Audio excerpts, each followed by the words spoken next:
Okay, so as most people, especially Beatles fans, already know, the last official song under the Beatles' name was released some time ago, known as Now and Then.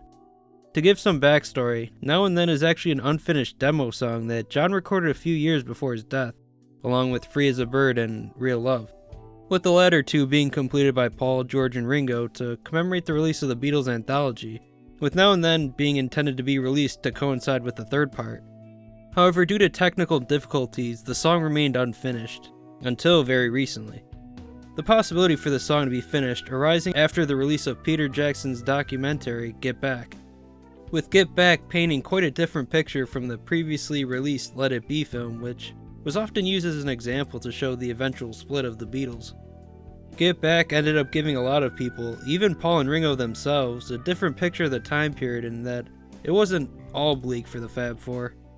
Anyway, to get back on track, the technology that Peter Jackson used to enhance and separate the vocals for better quality in Get Back would be reused for Now and Then in order to isolate John's vocals from the piano audio, with it being hard during the anthology recording sessions to do such since the technology just wasn't there.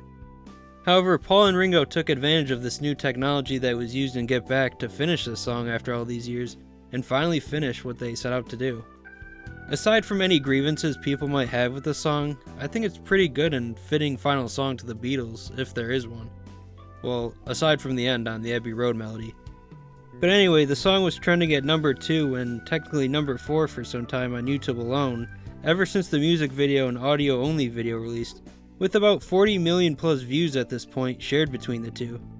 That's not even adding Spotify or Apple Music to the mix too, but I wouldn't be surprised if they tell the same story. To me, that's an insane feat when we're talking about a band that formed in 1960, broke up in 1969, released their last official album in 1970, and finally released their last official song in 2023, over 50 years after they officially split. Especially in an era of Taylor Swift, Megan Thee Stallion, Drake, and other popular musical artists, the Beatles being able to still be relevant even today and perform well with that last song is astounding when you think about it. Even if you don't like the Beatles, I think you at least got to appreciate them and what they accomplished. But on a subjective note, I really enjoy Now and Then and do think it was a fitting last song for the Beatles, like I said previously. It's not overjoyous, but not too melancholic either. I think it strikes the perfect balance, especially given the lyrics in the song.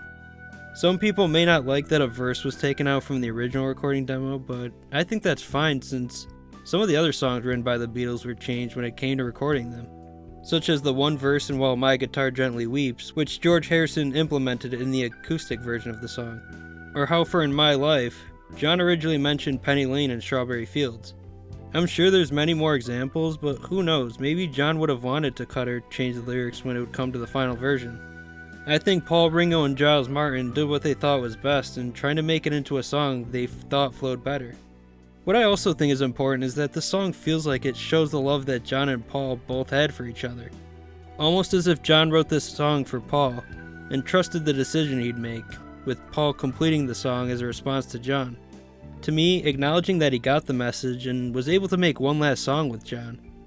Especially since the cassette tape had For Paul written on it, as well as one of the last things reportedly said by John to Paul were along the lines of, "Think of me now and then, old friend," which ties back to the name of an eventual Carl Perkins song called My Old Friend, which coincidentally contained Now and Then, which was almost like a sign from John. Just like with Help being intended to be a genuine cry for help from John, Now and Then was probably John expressing how much Paul had meant to him and how much he cherished their bond, despite their past hostilities. But possibly due to their Liverpool upbringing and perhaps some other factors, the four Beatles, and in particular John and Paul, never really expressed the love and admiration they had for each other. Especially with how strong of a songwriting duo they were and how often they collaborated on their songs. There were probably subtle hints such as John telling Paul how he liked Here, There, and Everywhere, or things of that nature. With them not really being explicit with their love and admiration they shared for each other, until years after the Beatles had split up and when they started to mend their friendship. After all the animosity that happened following the Beatles splitting up, I'm just glad that Paul and John were able to mend their friendship prior to John's murder. Even Paul and George had seemingly reconciled before George tragically passed away from cancer. But the Threedles came together in 1994 to both finish John's songs and, in the process, maybe rekindle their friendship and remember how well they were able to work together. Especially with those tapes being the last thing they had left of John, it could be a way of holding on to John's memory and doing the best they could to honor it. Given that the 3 songs they wanted to do for the 3 anthology parts were songs written by John and by releasing under the Beatles' name, to me it was in a way showing what they could accomplish together. And maybe a way of saying thanks to John because he was the leader of the Beatles and him deciding to leave is what ended the group. With this last track being years in the making and further exemplifying what makes the Beatles so great, it just felt like they complemented each other so well. And even though they ended up splitting and had their fair share of disagreements, they really were like brothers and spent a lot of time together. With Paul, Ringo, and Giles being able to capture that magic one last time through Now and Then, finally putting an official end to the Beatles' discography, even though it took so many years to accomplish this. That as long as they'll live, they'll hold on to their memories of each other and continue to carry on. I don't know if I'll make another video about the Beatles or any other musical artist in the future, unless I think it's important, but I don't think it'll happen unless it's something really special. Or unless you'd want to hear my thoughts on any Beatles topics, I'd be happy to oblige if a lot of people want it. I hope you enjoyed this different kind of video, and until the next one, take care.